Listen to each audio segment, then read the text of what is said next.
Value, chroma, and hue. These are the three elements that make up color.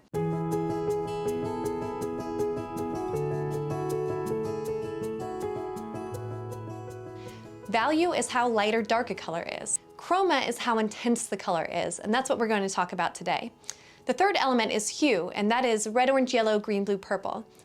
What makes something chromatic? The most chromatic colors we have are those really bright, cheerful colors that we see. But we also have a red, for example, that is more neutral. This carpet behind me is a red carpet, but it's a more neutralized red compared to, say, the red of my colored pencil. And if I put them next to each other, you can see that my colored pencil is much more chromatic, and the opposite of chroma is neutral. Neutral is less chromatic. It's the opposite of chroma. So this pencil is more chromatic than the carpet. The carpet is more neutral red than the colored pencil red. We're gonna do a theoretical exercise today where we discover how to control the chroma and the neutrality of our colors. We're gonna start by just drawing a circle on our paper and starting with a basic color wheel. I remember doing this in elementary school, and we do red, orange, yellow, green, blue, purple.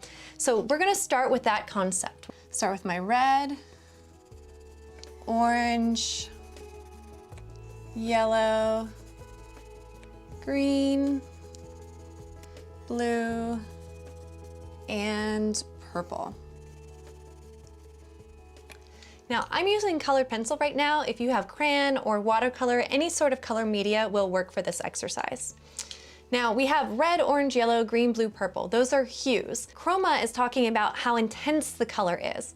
These are fairly intense versions of each of these colors, but there's lots of other colors that we can choose from that don't have the same level of intensity. Typically, we do red, orange, yellow, green, blue, purple, and we call it a day, and that's the end of our color wheel exercise. What a lot of people don't know is that the center of the color wheel is for a neutral. Neutrals are kind of what you would think of to be a gray, but it's not a green gray or an orange gray or a red gray. It's a gray that doesn't look like any other color. I'm gonna look through my options here and see if I can find a gray that doesn't look like any other color. Like, to me, this looks like a pretty neutral color. So I'm gonna go ahead and put it down in the center of my page. And don't be afraid to mix colors. This is a little bit warm. Do you see how it feels like it belongs with the orange and the red more than it belongs with the green and the blue? So I'm gonna find a cooler version and kind of mix it together with that one. So this one's a little bit cooler. I'm gonna throw that down on top to just cool down our neutral. We might have to go a little cooler than that. There we go.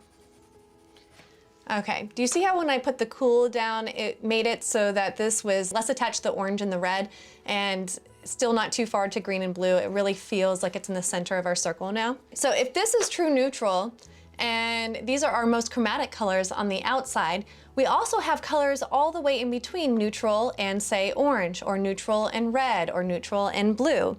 So I found this blue in my box, and I think this blue is very pretty, but this is not as chromatic of a blue as this, but it's still more blue than the neutral. So it's gonna go somewhere between the neutral and the chromatic blue. This is a really fun game to play, especially if you have random colors in your crayon box and you're like, what's this color? What should I do with this? Let's take a look at some more neutrals here. This is a green, but this green is not as intense as the green I have here. But it's not a true neutral either, so it's gonna go somewhere in between the two.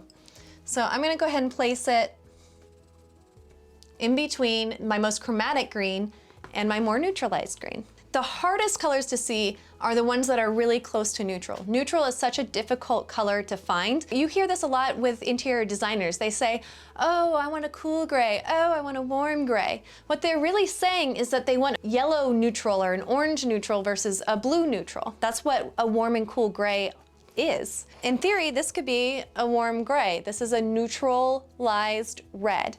So here's my red, here's my neutral. This is actually more of a neutralized between red and orange. Like, this is kind of a peachy color.